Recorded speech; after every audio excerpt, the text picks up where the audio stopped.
हम लोग बात कर रहे थे charging section of income tax की। चार्जिंग सेक्शन कौन सा है हमारा? सेक्शन 4। इसमें मैं कल बात कर रहा था कि टैक्स किसके ऊपर चार्ज किया जाता है। तो हम लोग बात किए थे टैक्स किसके ऊपर लगता है? एवरी पर्सन के ऊपर। और पर्सन को कहां पर डिफाइन किया गया था? Section 2 clause 31। ठीक है ना? फिर ध्यान रखोगे किस इनकम पर किया जाता है? टोटल इनकम पर किया जाता है। ठीक है ना? देखोगे इसको कहां पर डिफाइन किया गया है? सेक्शन 245। ठीक है, तो आइए अभी हम लोग बात करने वाले हैं पर्सन के बाद किस पर। ठीक है, तो देखोगे जब भी बात आप इनकम की करोगे, इनकम तीन है। एक है हमारी ग्रॉस टोटल इनकम, एक है हमारा टोटल इनकम, और एक है हमारा इनकम। बात समझ में आ रही कि नहीं? इनकम का मतलब क्या होगा पहले जानोगे आप। इनकम को इसमें मैंने लिखा नहीं है। इनकम का मतलब क्या होता है? किसी भी कहीं से भी तुमको कोई अमाउंट रिसीव हो रहा है, वो क्या है आपका? बात समझ में आ रही कि नहीं? कहीं से अगर आपको कोई अमाउंट रिसीव होता है, क्या है वो आपका?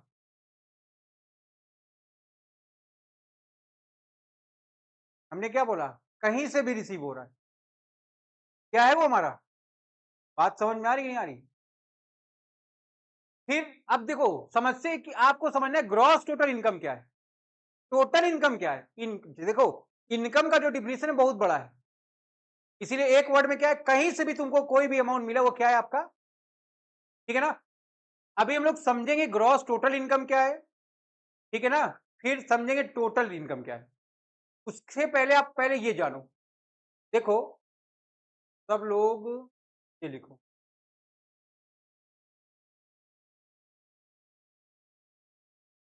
ये देखो क्या लिखा है ये आपका सोर्स ऑफ इनकम। इनकम के सोर्स कितने हैं? हमारे हाथ में उंगली कितनी है? 5। 4 उंगली एक अंगूठा है। ठीक है ना? तो देखो कि पहला क्या है, ऐसा कोई पर्सन है जो किसी के अंडर में रह के काम कर रहा है, वो क्या रिसीव करता होगा? सैलरी। ठीक है ना? तो जहां पर इंप्लॉयर और इंप्लॉय का रिलेशन एग्जिस्ट करेगा, वहां पर सैलरी का सवाल आएगा। अगर कोई आदमी रिसीव करता है, क्या कोई पर्सन है सैलरी रिसीव करता है, तो उसकी इनकम टैक्सेबल होगी कहां पर? अंडर सेक्शन 15 से लेकर 70 तक। किस हेड में होगी? इनकम के कितने हेड हैं? किस हेड में होगी? Under the head of salary. ठीक है ना? फिर दूसरा हेड चेक करोगे, ऐसा कोई आदमी है जिसके पास कई मकान है। ठीक है ना? जैसे हम लोग इलाहाबाद में रहते हैं, इलाहाबाद का मेन सोर्स ऑफ इनकम क्या है? रेंटल इनकम है। किराए पे उठाओ, स्टूडेंट आएगा, खाएगा, पैसा देगा, रहेगा, है कि नहीं? तो देखो, प्रॉपर्टी 1 2 3 4 है इसके पास क्या आ रहा है? किराया आ रहा है, रेंटल इनकम जिसको बोलते हो। ये अपनी इनकम को कहां टैक्सेबल करेगा? क्या लिखा है? इनकम फ्रॉम हाउस प्रॉपर्टी में। हाउस प्रॉपर्टी की जो इनकम है वो डिफाइन की गई सेक्शन 22 से लेकर 27 तक। बात समझ में आ रही है आपकी? ठीक है, फिर देखो तीसरा आ गया आपका, ऐसा कोई पर्सन है जो क्या कर रहा है? बिजनेस कर रहा है, प्रोफेशन में इन्वॉल्व है, उसका इनकम कहां टैक्सेबल होगा? Under the head PG TP में। ठीक है ना? तो ध्यान रखो, अगर कोई बिजनेस कर, लॉयर है, डॉक्टर है, क्या ये सब प्रोफेशनल पर्सन, इनकी इनकम कहां टैक्सेबल होगी? Business and profession. ठीक है, बिजनेस प्रोफेशन को डिफाइन किया गया है सेक्शन 28 से 44।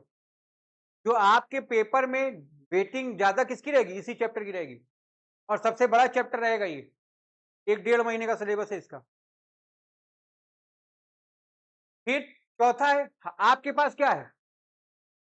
कैपिटल एसेट्स है। अगर आप कैपिटल एसेट को ट्रांसफर कर रहे हो, ट्रांसफर मतलब बेच रहे हो, मकान आपने 12 लाख का खरीदा था, 15 लाख में बेच दिया, 3 लाख का प्रॉफिट हो गया ना? क्या है ये आपका? कैपिटल गेन है। कहां टैक्सेबल होगा? Under the at capital and gain में। किस सेक्शन में बताया गया इसको? सेक्शन 45 से 55। बात समझ में आ रही है नहीं? फिर अब देखो, 5 घर है हमारे पास, अगर कोई आदमी सैलरी का घर खटखटाया, उसमें टैक्सेबल है तो क्या हो जाओगे, उसमें टैक्स दे दो। उसमें टैक्सेबल नहीं हो तो बाकी जो 4 घर है उसमें सेट करो। अगर हाउस प्रॉपर्टी की इनकम है कहां जाओगे, हाउस प्रॉपर्टी में। ठीक है, सैलरी और हाउस प्रॉपर्टी में नहीं हो, कहां हो, बिजनेस प्रोफेशन में। कहां जाओगे, बिजनेस प्रोफेशन में जाओगे। उसमें भी नहीं हो, कहां जाओगे, कैपिटल गेन। अब तुम जा रहे थे बैंक रोड से, तुमको 50,000 रुपए की गड्डी मिल गई गिरी, क्या करोगे, जल्दी उठाओ और भागो। ठीक है ना, उठा क्या करोगे, वहां से भागोगे ना। कैसी इनकम है वो, ऐसी इनकम है जिसका सोर्स डिफाइन है। तो ऐसी इनकम जिसके सोर्स डिफाइन नहीं है, 4 हेड जो तुमने पढ़े, salary, house property, PGBP, capital gain, वो कहां चला जाएगा, अदर सोर्स। पांचवा घर क्या है, जिसका कोई नहीं है उसका कौन है, भगवान है, समझ लो अदर सोर्स। बात समझ में आ रही कि नहीं आ रही, तो आपको ध्यान रखना है। अगर आपके पास 4 हेड में कहीं पे इनकम नहीं टैक्सेबल है तो सब कहां का कहां आ जाएगा। तुम्हारे अकाउंट में 20 लाख रुपए हैं, तुमने 18 लाख डिफाइन कर दिया कि मैं यहां से कमाया, 2 लाख डिफाइन नहीं कर पा रहे हो, कहां से माना जाएगा वो, अदर सोर्स। जिसके सोर्स आप डिफाइन कर लेंगे वो क्या हो गया, उस पर्टिकुलर सोर्स में हो गया। बट जिसके सोर्स आप डिफाइन नहीं कर पाओगे वो कहां चला जाएगा। एक टीचर है, हम मान लो क्या है, हम टीचर हैं कि मेरा बिजनेस है ये, नहीं, ये मेरा क्या है। अगर हमारी इनकम होगी कहां टैक्सेबल होगी, सैलरी में जाएंगे हम कि कहां जाएंगे, पीजीबीपी में, बिजनेस प्रोफेशन में जाएंगे ना। अब हम शेयर मार्केटिंग कर रहे हैं, है ना, हम शेयर को बाय और सेल कर रहे हैं, उससे हमको इनकम हो रही है, कहां जाएगा वो मेरा बिजनेस है, अदर सोर्स है। इसके अलावा मेरा काम है ना, इस फ्लोर पे मैं कोचिंग पढ़ा रहा हूं, अगले वाले फ्लोर को मैंने किराए पर उठा दिया है, सब लेट हाउस प्रॉपर्टी, हम खुद लेट आउट, हम खुद कौन है, किराएदार है ना। ऊपर वाले क्लास को मैंने क्या कर दिया है, रेंट पर उठा दिया। सब लेटिंग हाउस प्रॉपर्टी बोलते हो, रॉयल्टी में पड़े होगे तुम लोग। कहां टैक्सेबल है, अदर सोर्स में। एमपी एमएलए को सैलरी मिलती है ना, कहां टैक्सेबल है, अदर सोर्स में, सैलरी में नहीं। क्या मोदी जी तुम्हारे नौकर हैं, योगी जी तुम्हारे नौकर हैं, अखिलेश जी नौकर हैं, देखो। ठीक है ना, ये सब कौन है, आपके पॉलिटिकल लीडर है। ठीक है ना, तो ये अमाउंट टैक्सेबल होगा, कहां टैक्सेबल होगा, अदर सोर्स में। इंप्लॉय का रिलेशन हो रहा है क्या, आप सैलरी में टैक्सेबल कर दोगे। बात समझ में आ रही है आपके, ध्यान रखना इसको। तो जिसके सोर्स डिफाइन है वो कहां पर चला गया, अपने डिफिनिट सोर्स में, का डिफाइन हो कहां जाएगा, अदर सोर्स। ठीक है, आगे बढ़ो। अब एक बार आप पढ़ेंगे ग्रॉस टोटल इनकम, छोटा छोटा पॉइंट लिखते भी जाना तुम लोग, ठीक है ना। चलो देखो पढ़ो इसको।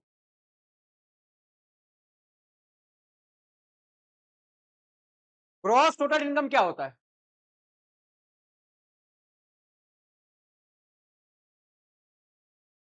सेक्शन 80 B5 बताएगा इसको। देखो, हमने अभी क्या बताया, इनकम के कितने सोर्स हैं, कौन कौन से, income from salary, income from house property, income from business profession, income from capital gain, income from other. बात समझ में आ रहा है आपके, कोई दिक्कत, आगे बढ़ेंगे। ठीक है, देखो क्या लिखा है, इनकम फ्रॉम सैलरी, ठीक है ना, income from house property, income from PGBP, income from capital gain और इनकम फ्रॉम अदर सोर्स। ये सारे पर्टिकुलर सोर्स हैं। ठीक है, जब आप पढ़ोगे इनकम फ्रॉम सैलरी, इसके डिडक्शन को कहां बताया गया, अंडर सेक्शन 16 में, याद रखना ये सब। हाउस प्रॉपर्टी को बताया गया किस सेक्शन में, 20। ठीक है, पीजीबीपी का डिडक्शन कहां पर है, 30 से लेकर 38 तक। ठीक है, कैपिटल गेन का किस में है, अंडर सेक्शन 54 में, और अदर सोर्स का। तो पर्टिकुलर हेड की इनकम में से पर्टिकुलर हेड की डिडक्शन माइनस कर देते हो, जो इनकम आ जाता है वही क्या है आपका, ग्रॉस टोटल इनकम। ग्रॉस का मतलब क्या है, हम जितना पैसा मैं तुमसे लिया, रिसीव किया, वो सब मेरी क्या है, ग्रॉस इनकम है। उसमें से मैंने रेंट माइनस किया, उसमें से मैंने अपने यहाँ के लोगों का खर्चा माइनस किया, जो इनकम बच गई वो क्या मेरी नेट इनकम। टीचरों का पेमेंट कर दिया, जो पैसा बच गया वो क्या मेरी नेट इनकम। तो ये क्या है, ग्रॉस इनकम है आपकी।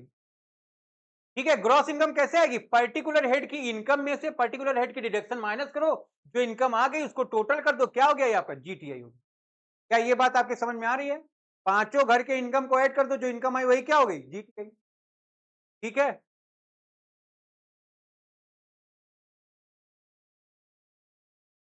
आ जाएंगे हम लोग टोटल इनकम। देखो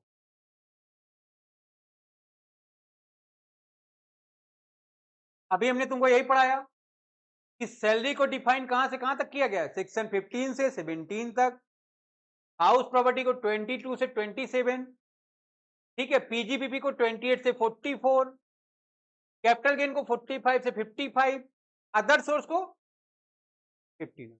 बात समझ में आ रही है, ये सब याद रखना है, income tax law and accounts है।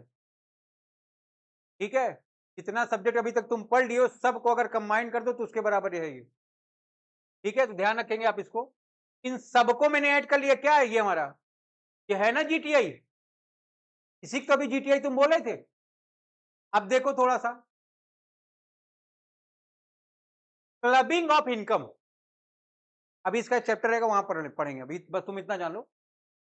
क्लबिंग ऑफ इनकम मतलब, और जैसे आपके पास दो मकान है, दोनों मकान से इनकम हुआ, दोनों को क्या कर दिए, तो कभी तो total income from house property होगा। तीसरे मकान से लॉस था उसको सेटअप कर लिए, तो क्लबिंग और सेटअप को यहां पर एडजस्ट कर लोगे, जो इनकम आएगा वो क्या हो जाएगा जीटीआई। ठीक है, हमने तुमको जो जीटीआई बताया अभी उसी पे आप कंसंट्रेट करोगे। ठीक, जब जीटीआई में से आप डिडक्शन माइनस कर देते हो अंडर चैप्टर 6A, ठीक है ना, जीटीआई ग्रॉस टोटल इनकम में से आप डिडक्शन माइनस कर देते हो अंडर चैप्टर 6A, कौन कौन सी, 80C से लेके 80, डिडक्शन हमारी कहां तक स्टार्ट होती है, जो चोरियां हैं, चोरी मतलब बुरा लगेगा वर्ड, ये खराब रहता है, chartered accountant, cost accountant, company secretary का जो वर्क है, tax planning, tax saving, tax avoidance, वो सब कहां से होता है, इसी में होता है। टैक्स को आप कैसे सेव करते हो, इसी में डिडक्शन लेते हैं हम लोग। तो ध्यान रखोगे जीटीआई में आप डिडक्शन माइनस करते हो अंडर चैप्टर 6A की, 80C से 80U तक की, माइनस करने के बाद जो इनकम आती है उसको क्या बोलते हो, टोटल। तो तुमसे अगर कोई पूछेगा टोटल इनकम क्या होती है, जीटीआई में से आप क्या कर देंगे, लेस कर देंगे क्या, deduction under chapter 6A, 80C से 80U, तो इनकम बच गई वही क्या होगी आपकी टोटल इनकम। बातें समझ में आ रहा है आपकी। ठीक है, the income under each head is compute after making deduction permissible under that head. जैसे अगर आप सैलरी की इनकम कैलकुलेट करो तो टोटल तुमको जितना गवर्नमेंट ने दिया और जितनी पर्टिकुलर हेड की डिडक्शन है 16 की, माइनस कर दोगे, जो बच गया वही क्या है आपका इनकम अंडर हेड सैलरी। बात समझ में आ रही कि नहीं, तो वही बात यहां पर लिखा है कि पर्टिकुलर हेड की इनकम को पर्टिकुलर हेड की डिडक्शन से माइनस करने के बाद जो बचेगा वही इनकम है। कोई दिक्कत आपको यहां तक, आगे बढ़े।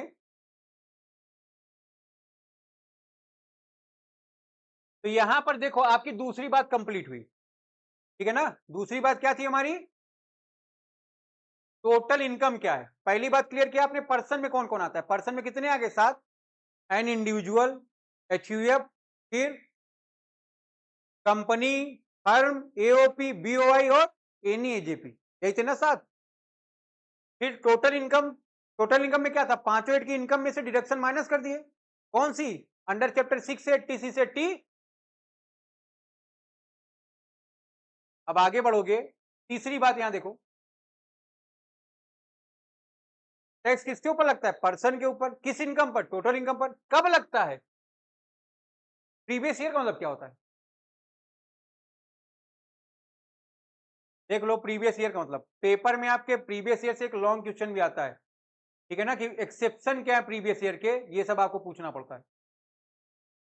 देख लो प्रीवियस ईयर यहां पर क्या, ये एसएस आ गया आपका, यहां से पढ़ेंगे हम लोग। जब भी आप ईयर की बात करोगे, ईयर के दो कॉन्सेप्ट है हमारे पास। पहला क्या है हमारा? कैलेंडर ईयर है। आपको पता है हमारा कैलेंडर कब स्टार्ट होता है? 1 जनवरी को, खत्म कब होता है? 31 दिसंबर। ठीक है। फाइनेंशियल ईयर क्या है? फाइनेंशियल ईयर के अंदर दो कॉन्सेप्ट, आपका एक प्रीवियस ईयर और एक क्या है आपका? आप पढ़ो प्रीवियस ईयर क्या होता है।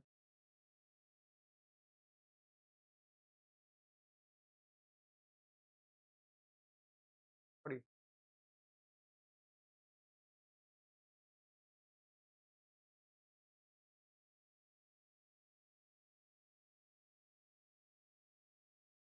क्या लिखा है? The year which income is earn. ऐसा ईयर जिसमें आप इनकम अर्न करते हो। ठीक है। कॉल्ड एज, उसको आपने क्या नाम दिया है? वो आपने नाम दिया प्रीवियस। बात समझ में आ रही है आपके? कोई दिक्कत यहां तक? फिर देखोगे, it is immediate preceding the assessment year. Assessment year के ठीक पहले का जो ईयर होता है उसी को आपने क्या नाम दिया? Previous year. जैसे मान लो अगर हम लोग की बात है, कौन सा ईयर चल रहा है तुम्हारा? कब खत्म होगा ये? 31 मार्च 25 को। तो 24 और 25 में जो कमाओगे टैक्स कब दोगे? तो प्रीवियस ईयर कौन सा है आपका? असेसमेंट ईयर कौन सा है आपका? तो यहां पर आप ध्यान रखो, जिस ईयर में आप इनकम को कमाते हो वो क्या है आपका? Previous year. बात समझ में आ रही कि नहीं? The income which is earn in year is known as previous year. जिस ईयर में आप इनकम को अर्न करते हैं वही ईयर क्या है आपका? It is mandatory for all assessee to follow the financial year from 1 April to 31 March. Income tax act में हर एसएससी के लिए एक बात कंपलसरी है, उसको क्या फॉलो करना पड़ेगा? क्या फॉलो करना पड़ेगा? फाइनेंशियल ईयर फॉलो करना पड़ेगा। कैलेंडर ईयर को यहां से बाहर रखा गया है। बात समझ में आ रही कि नहीं? तो आपको इसको ध्यान में रखना है कि कैलेंडर ईयर की बात यहां पर नहीं करना है, यहां पर हमेशा फाइनेंशियल ईयर की बात करोगे। 1 अप्रैल से 31 मार्च को। ठीक है, ध्यान रखोगे। जब भी हम लोग बात करेंगे प्रीवियस ईयर को भी कब से कब तक काउंट किया जाएगा? 1 अप्रैल से 31 मार्च, और असेसमेंट ईयर को भी। पर ध्यान रखोगे जिस ईयर में आप इनकम कमाओगे वो आपका प्रीवियस ईयर रहेगा, जिस ईयर में आप क्या करेंगे? देंगे टैक्स, वो क्या होगा आपका? असेसमेंट ईयर होगा। ठीक है। देखें आप एग्जांपल क्या कह रहे हैं यहां पर देखो लिखा है उसने असेसमेंट ईयर 22-23। ठीक है, तो पुराने डेटा है और इसको सुधार लेते हैं हम लोग।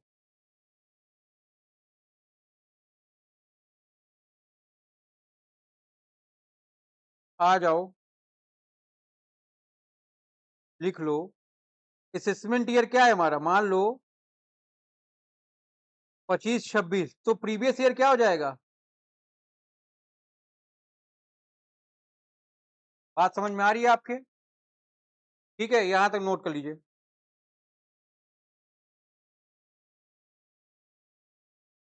क्लास में फोन करें। आगे देखो, तो यहां पर आप ध्यान रखिए हमारा असेसमेंट ईयर क्या है? 25-26। तो प्रीवियस ईयर क्या होगा आपका? 24। अगर हमारा असेसमेंट ईयर 24-25 होगा, प्रीवियस क्या होगा? 23-24। बात समझ में आ रही है आपके? कोई दिक्कत? अब दूसरी बात देखेंगे आप।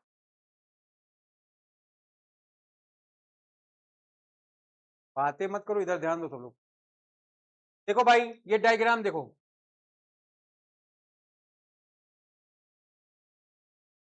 यहां पर लिखा प्रीवियस ईयर। प्रीवियस ईयर में क्या होता है? इनकम अराइज होती है। ठीक है ना? कब से स्टार्ट होता है ये हमारा? जरूरी नहीं कि हमेशा 12 महीने का ही हो। आज का डेट क्या है? आज का डेट नहीं पता, बदतमीज। 10 जून है तुम्हारा। 10 जुलाई है ना? आज की डेट में मैंने अपना बिजनेस सेटअप किया, तो हमारा जो प्रीवियस ईयर होगा कब से होगा? आज की डेट 10 जुलाई से लेकर कब तक होगा? ये 31। तो न्यूली सेटअप बिजनेस अगर है आपका, उसका प्रीवियस ईयर 12 महीने से कम का हो सकता है।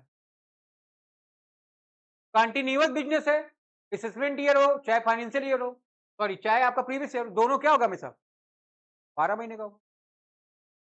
अब मान लो हमारा बिजनेस आज बंद हो रहा है, तो 1 अप्रैल से लेके 1 अप्रैल से लेके फिर तुम्हारा 10 जून, तो हमारा प्रीवियस ईयर क्या होगा 1 अप्रैल से 10 जुलाई। ठीक है ना? तो ध्यान रखोगे आप लोग, यहां पर देखो मैंने वही बात लिखी है, 3 बात आप पढ़ लें यहां पर। देखो फॉर रनिंग बिजनेस, अगर रनिंग बिजनेस है तो हमारा जो प्रीवियस ईयर है वो हमारा कितने महीने का होगा 12 महीने का हमेशा। लेकिन न्यूली सेटअप बिजनेस है या प्रोफेशन है तो date of setup of business, जिस डेट से तुमने बिजनेस सेटअप किया है से लेके 31 मार्च, और वाइंडिंग अप ऑफ बिजनेस है तो कब से होगा 1 अप्रैल से लेके डेट ऑफ। बात समझ में आ रही है? ये 3 बात ध्यान रखोगे।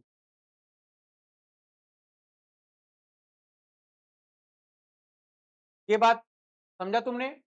इनकम कब कमाए हम लोग प्रीवियस ईयर में, टैक्स कब देंगे असेसमेंट ईयर में दोगे, तो करंट ईयर बोलोगे, बोल सकते हो। तो का नाम क्या रखा गया है, यही बोलोगे तो ज्यादा बेटर रहेगा। ठीक, कि सर हम भी बता रहे थे। आगे बढ़े, तो जिस साल हम लोग इनकम कमाएंगे वो क्या हो गया प्रीवियस, जिस साल टैक्स देंगे वो क्या हो गया। हमने देखो ध्यान रखा, ये मे और मे नॉट बी 12 महीने का हो भी सकता है, बट ये क्या होगा हमेशा असेसमेंट ईयर हमेशा 12 महीने का होगा, इस बात को आपको ध्यान रखना है। ठीक है भैया, तो वही बात आपको यहां पर मैंने बताया। ठीक है, देखोगे जब मैं बता रहा हूं तो यहीं पर कुछ चीज ये जान लो, लेकिन इसके कुछ एक्सेप्शंस भी है। एक्सेप्शन का मतलब क्या होता है, क्या बिजनेस, तो प्रीवियस ईयर 10 जुलाई से स्टार्ट होगा ना, 10 जुलाई से 31 मार्च।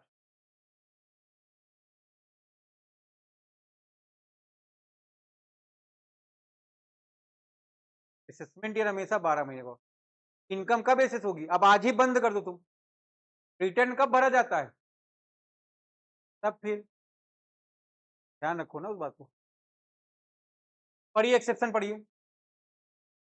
प्रीवियस ईयर के कुछ एक्सेप्शन है जिनको बताया गया सेक्शन 172 से लेके 176 तक।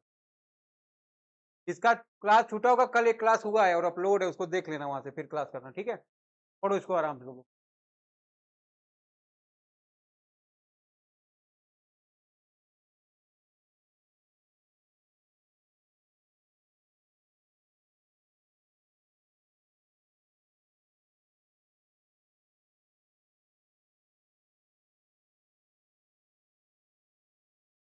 क्या कह रहे हो ऋषभ, वर्ड की तरह दिख रहे हो तुम।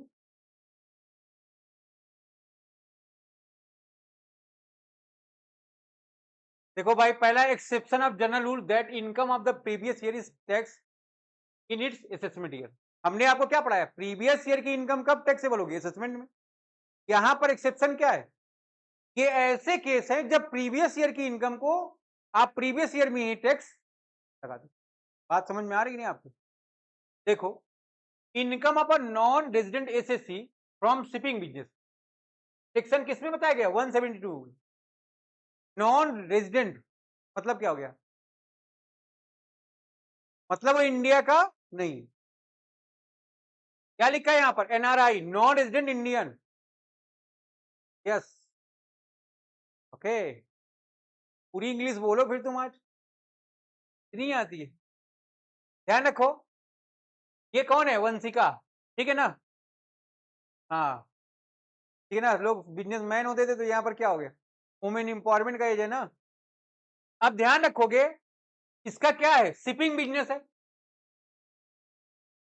ठीक है ना, तो इसको क्या करना पड़ेगा, करेंट ईयर की इनकम पर करेंट ईयर टैक्स देना पड़ेगा। ऐसा क्यों, गवर्नमेंट को डर लगा है, पानी हवा और आग से मजाक नहीं करते हैं, गवर्नमेंट ऐसा कहती, भगवान भी ऐसा कहते हैं। अब मान लो ऋषभ का पानी का शिपिंग बिजनेस है, जा रहा था और इसके शिप में एक होल हो गया और ये गोल हो गया,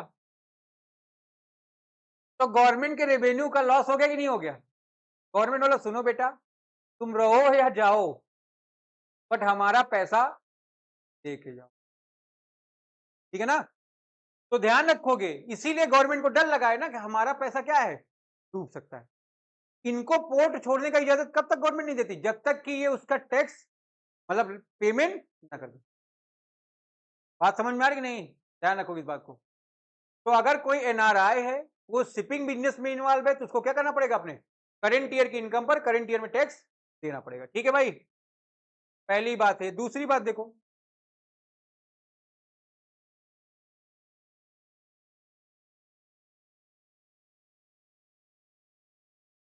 वेरी गुड, दूसरा पढ़िए भाई, income of a person who is living in India either permanently और फॉर अ लॉन्ग। अब मान लो ये सब पढ़े लिखे तो नहीं,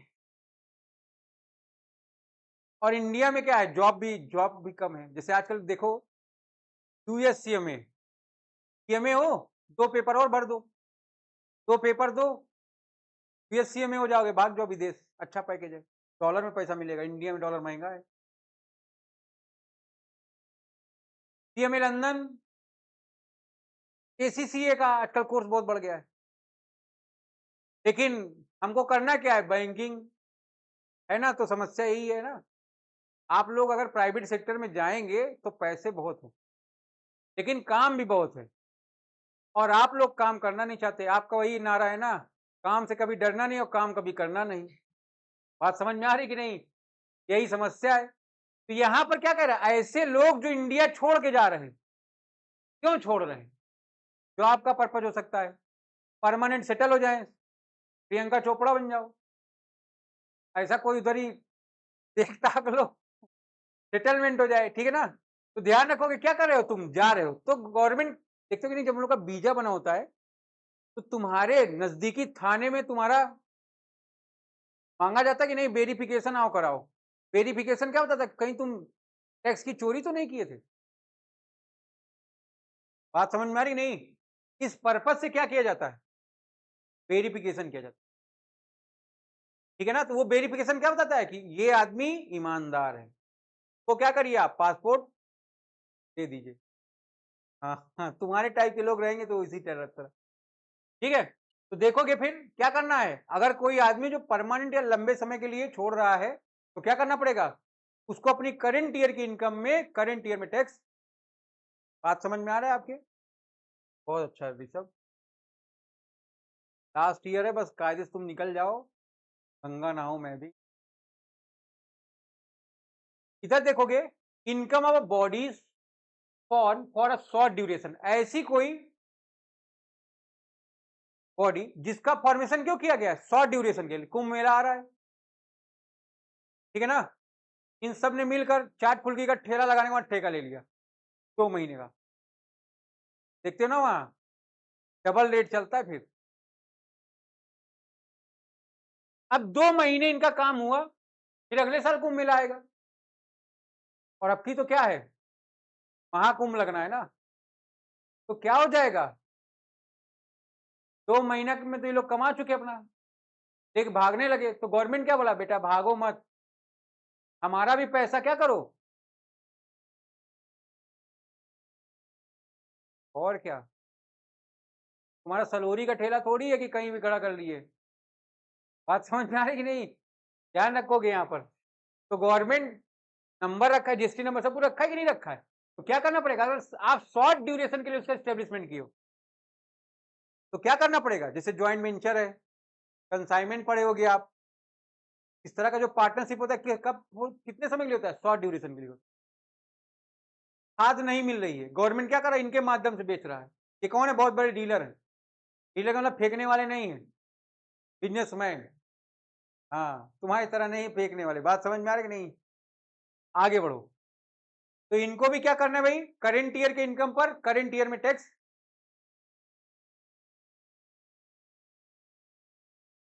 पढ़ो, income of a person who is likely to transfer property to avoid tax,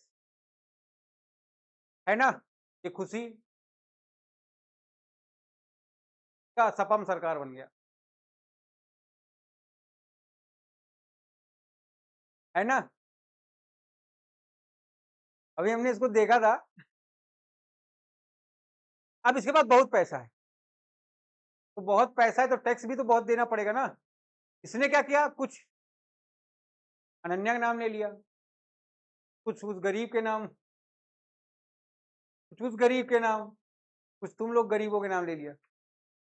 तब मेन पर्पज क्या था, टैक्स को अवॉइड करना, है कि नहीं? ये अपने नाम से कितना बचा सकती है, 2.5 लाख रुपया। और जानते हो ना, नेता नगरी लगता है एकदम, है ना? तो ध्यान रखोगे, अगर गवर्नमेंट पकड़ लिया तुमको, तो क्या करना पड़ेगा तुमको, जितना प्रॉपर्टी उसको नजर में आएगा, वो मूवी देखोगे नहीं, रेड, अजय देवगन कहते हैं इतनी ईमानदार है, इतने क्या है भाई, तुम भी पैसा लो, जियो, जीने दो, है कि नहीं? कहा नहीं हम ईमानदार है, कहाँ कहाँ खटखटा खटखटा पैसा निकाल लिया, है कि नहीं? ये सब ध्यान रखो।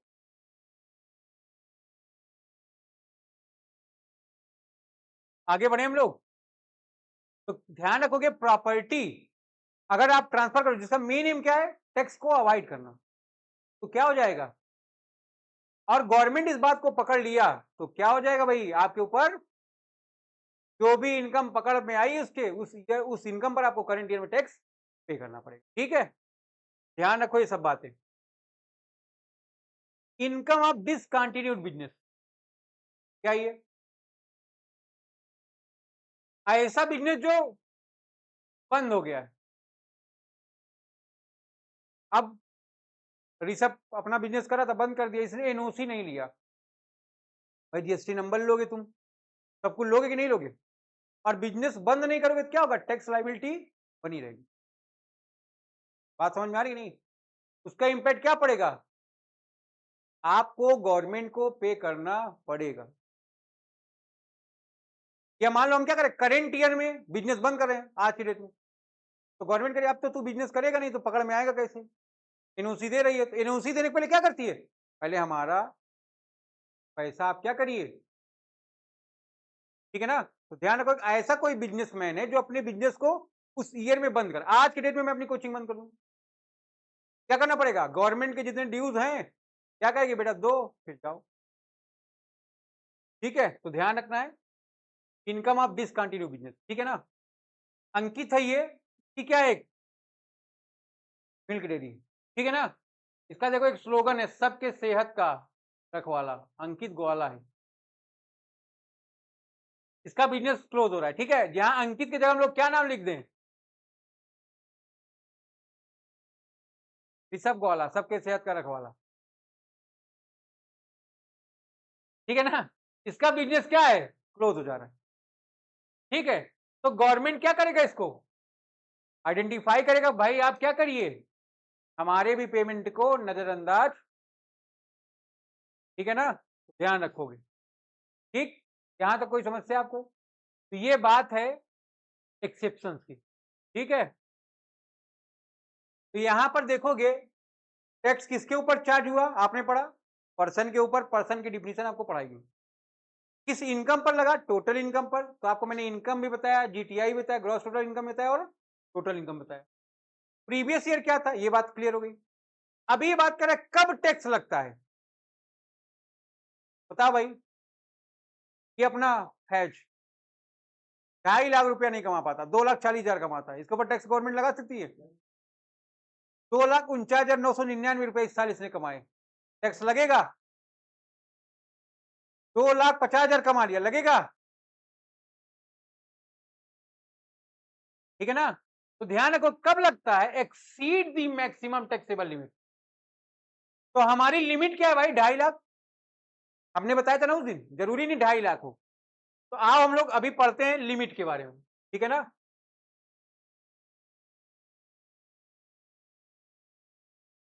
आ जाओ आ जाओ, चलो देखो, ये है आपका, ये मैंने उस दिन आपको पढ़ाया था, बताया था ना, पर्सन को डिवाइड किया गया, पर्सन मीन्स इंडिविजुअल, 3 कैटेगरी में इसको डिवाइड किया गया है। पहली कैटेगरी क्या है, 18 से 60 का एज है, तो क्या बोलेंगे आप, नॉर्मल पर्सन, दूसरा क्या है 60 से 80 की एज है, इसको क्या बोलेंगे आप? और तीसरा क्या है 80 से प्रभु इच्छा, इसको क्या बोलेंगे आप? Super senior citizen. ठीक है ना? तो ध्यान रखो, हमने आपको बताया जितना आप कमाओगे, ठीक है ना,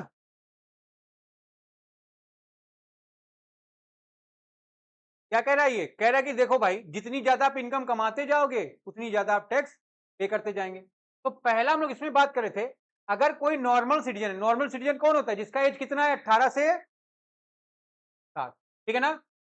अगर वो पहले 2.5 लाख रुपए कमाता है तो उस पर टैक्स क्या लगेगा? अगर वो 2.5 लाख से ज्यादा कमाया लेकिन 5 लाख रुपए तक कमाया, तो उसके ऊपर टैक्स कितना लगेगा? ध्यान रखोगे, उसके ऊपर टैक्स रेट है at the top 5% per annum. फिर अब ध्यान रखिए, अगर आप 5 लाख से ऊपर 10 लाख तक कमाते हो, कितना लग जाएगा? 20% के रेट से टैक्स लग जाएगा। अगर आप 10 लाख से ऊपर कमाते हो 30% लग जाएगा। इस सभी टैक्स के साथ साथ आपको देना पड़ेगा 4% हेल्थ एंड एजुकेशन। ये टोटल इनकम के ऊपर ना लगकर किसके ऊपर लगती है? बात समझ में आ रही है?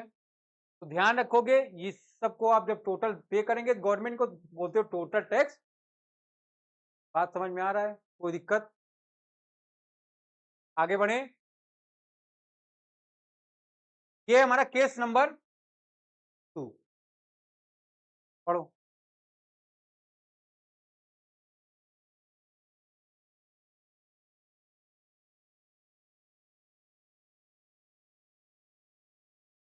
ये कौन है?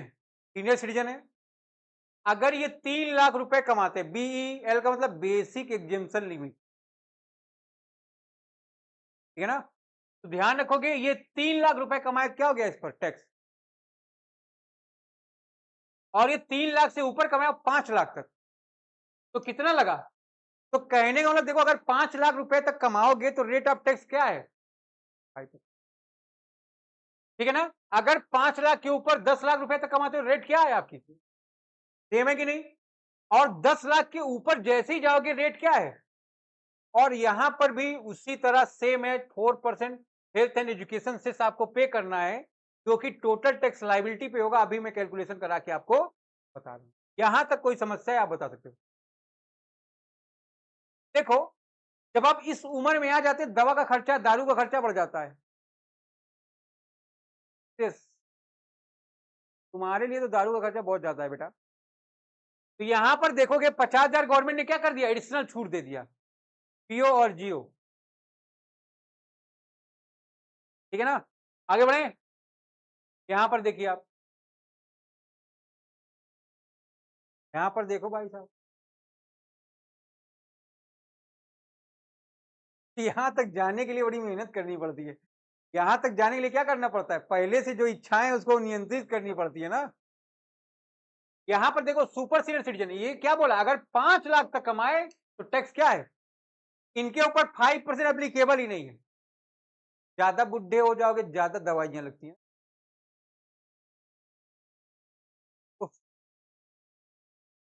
तो गवर्नमेंट क्या करता है? आपको एडिशनल 2.5 लाख का, ठीक है ना?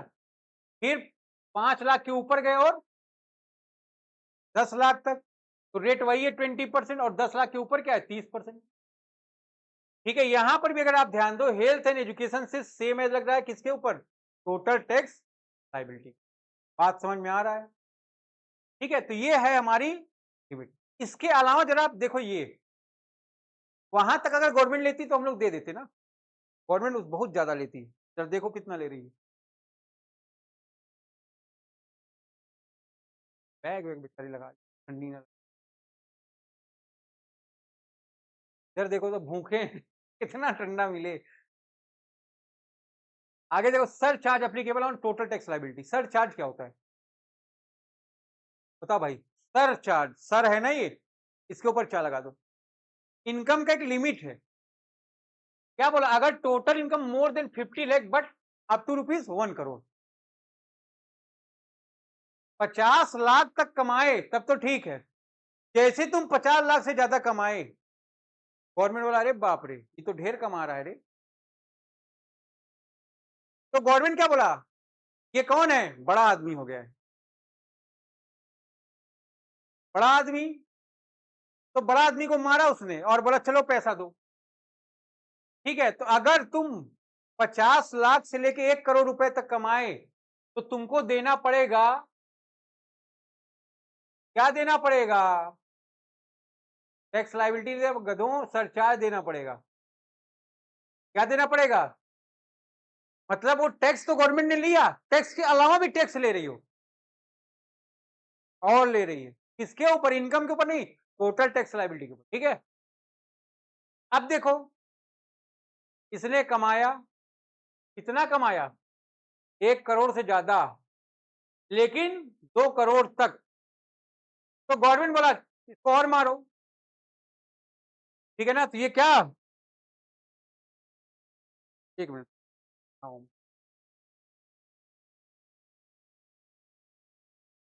हाँ, 2-3, 3-3 सबका लेके 5 फोटो लेके जल्दी आओ, 3-3 सब करा लो।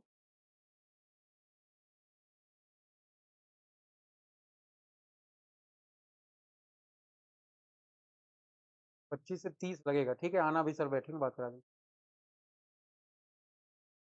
अबे सब्जेक्ट नहीं रहेगा, पूरे करेगा, पूरा लेके आना पड़ेगा एक साथ। हाँ, अभी क्लास में हम फिर बात करते हैं तुमसे। चलो भाई आगे बढ़ो। हाँ, बता दो भाई। देखो, टोटल इनकम 1 करोड़ से एक्सीड की 2 करोड़ तक आए तो गवर्नमेंट ने और मारा, कितना लिया तुमसे सरचार्ज? कितना लिया? आगे वाले सीट पे बैठ जाओ। 15% ले लिया। अब ध्यान रखो, तुम्हारी इनकम और बढ़ गई। कितना कमाए? 2 करोड़। 2 करोड़ से लेके कितना लग गया?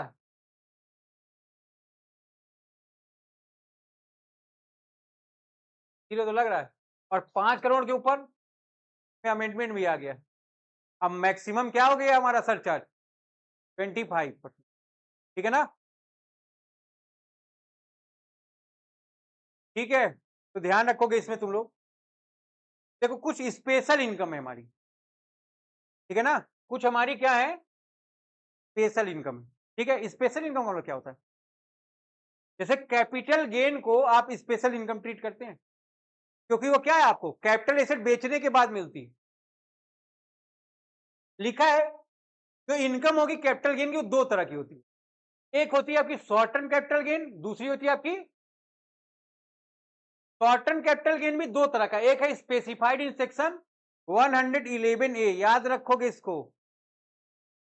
अगर 111A कहता है तो रेट अप्लीकेबल कितना होगा टैक्स का? 15%। अगर नॉर्मल रहेगा, बेसिक एग्जेम्पशन लिमिट में काउंट होगी, तो वही रेट रहेगा, अदरवाइज क्या होगा, ये 10%। ठीक है, long term capital gain specified है, इधर 111 है, इधर 112 है, तो कितना परसेंट होगा? अदरवाइज 20%। बात समझ में आ रही नहीं? कैपिटल गेन है listed share without indexing the cost of acquisition, COA. COA भी पढ़ोगे तुम लोग, फिर कोई पढ़ोगे। कॉस्ट ऑफ एक्विजिशन है, कॉस्ट ऑफ इंप्रूवमेंट रहेगा। ठीक है, तो ध्यान रखोगे उस पर कितना परसेंट है, ये 10% है। On winning from lottery, crossword, puzzles, horse race, कितना? कौन बनेगा करोड़पति? कौन बनेगा? जो खेलता है वही बनता है। ठीक है ना, तो उसके ऊपर रेट कितना अप्लीकेबल है? 30%। ठीक है, इसको आपको ध्यान रखना है। आप आगे बढ़ो। देखो कहां तक हो गया तुम। क्यों भाई, तुम जाओगे?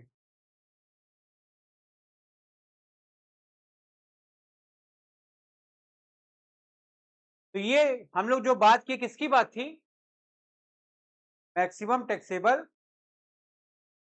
ठीक है ना? एसएससी कौन होता है? एसएससी को डिफाइन किया गया कहां पर? कौन होता है एसएससी, बताएंगे आप?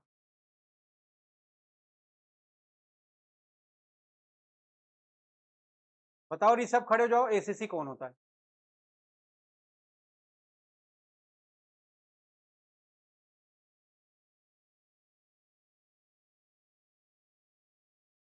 पढ़ो।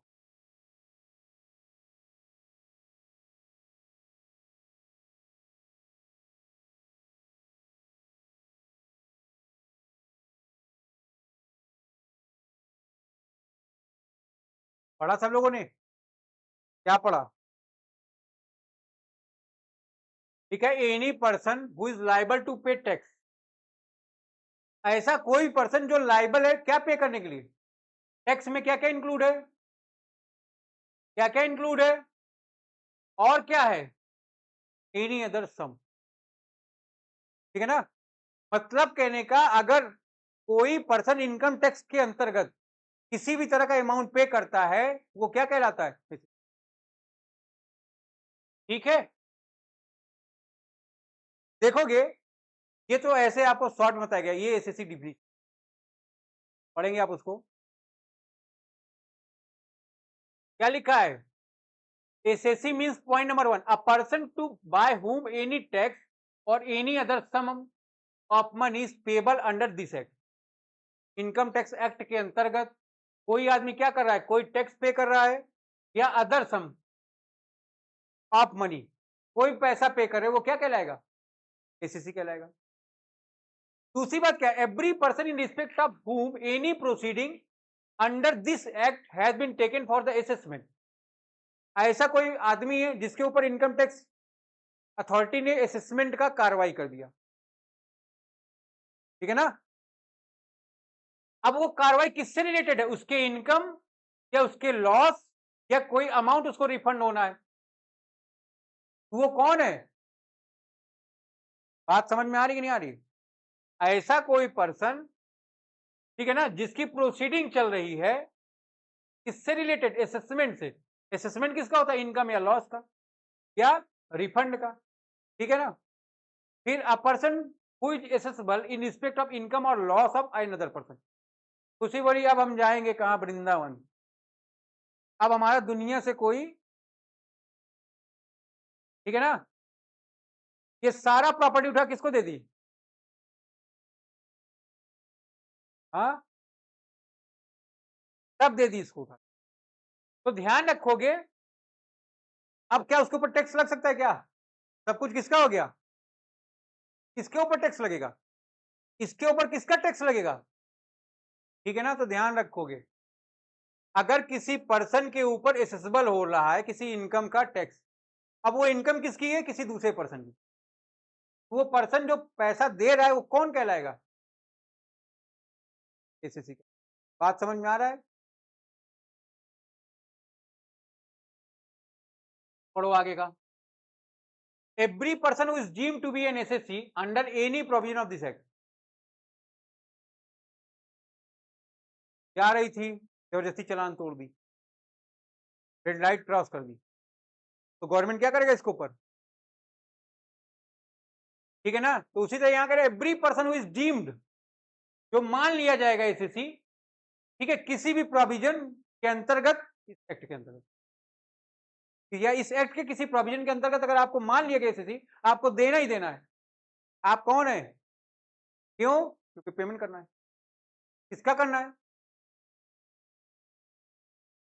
A person who is deemed to be an SSC in default under any provision of this act।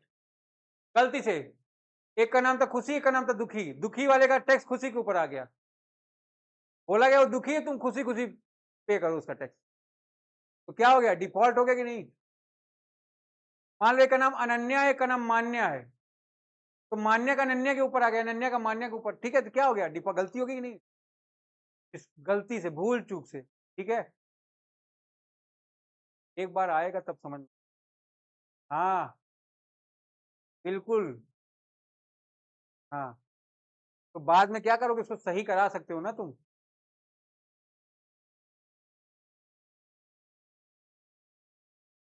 ठीक है, यहां तक कोई समस्या आपको? तो पर्सन कौन होता है आपको क्लियर हो गया, टोटल इनकम क्लियर हो गई, ज्यादा नहीं हो रहा है? टैक्स एक्सपर्ट बन रहे हो क्या तुम? प्रीवियस ईयर हो गया, मैक्सिमम टैक्सेबल लिमिट समझ में आ गई, एसीसी।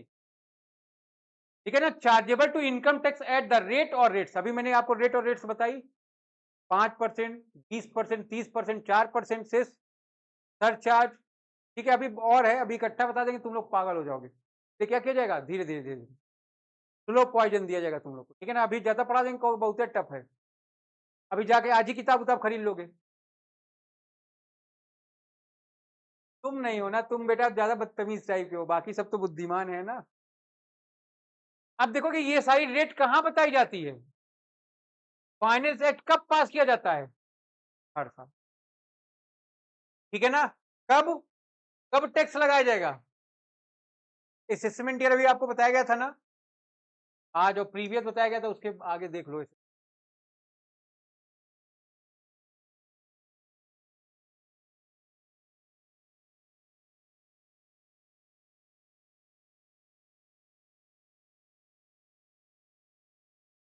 क्या था हम लोग का असेसमेंट,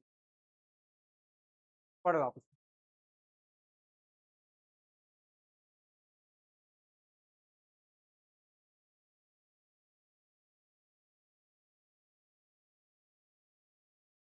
पढ़े, assessment year means the period of 12 month, है ना। असेसमेंट ईयर का मतलब क्या है, 12 महीने का period commencing on the first day of April. कब से स्टार्ट होता है ये, अप्रैल के पहले दिन से। कब स्टार्ट होता है, every year. It is the year in which income earn in the previous year is charge to tax. ये ऐसा ईयर है कि आप अगर प्रीवियस ईयर में इनकम अर्न किए होंगे तो इस ईयर में क्या करेंगे आप, टैक्स देंगे। It is just after a, ये क्या है, प्रीवियस ईयर के ठीक बाद का समय। क्रक्स देखिए इसमें ड्यूरेशन क्या है हमेशा, कब से कब तक, अप्रैल से 31 मार्च तक। पर्पज क्या है इसका, assessment and calculation of taxes. Relation क्या है इसका प्रीवियस ईयर से, ये क्या है, उसके ठीक बाद का समय, ठीक है ना। तो इतनी बात हमारी कौन बताया, चार्जिंग सेक्शन, सेक्शन नंबर। बात समझ में आ रहा है, हमारे ख्याल से आप लोग बहुत थक गए होंगे, ठीक है ना, तो आप मेंटली रेस्ट कर लें।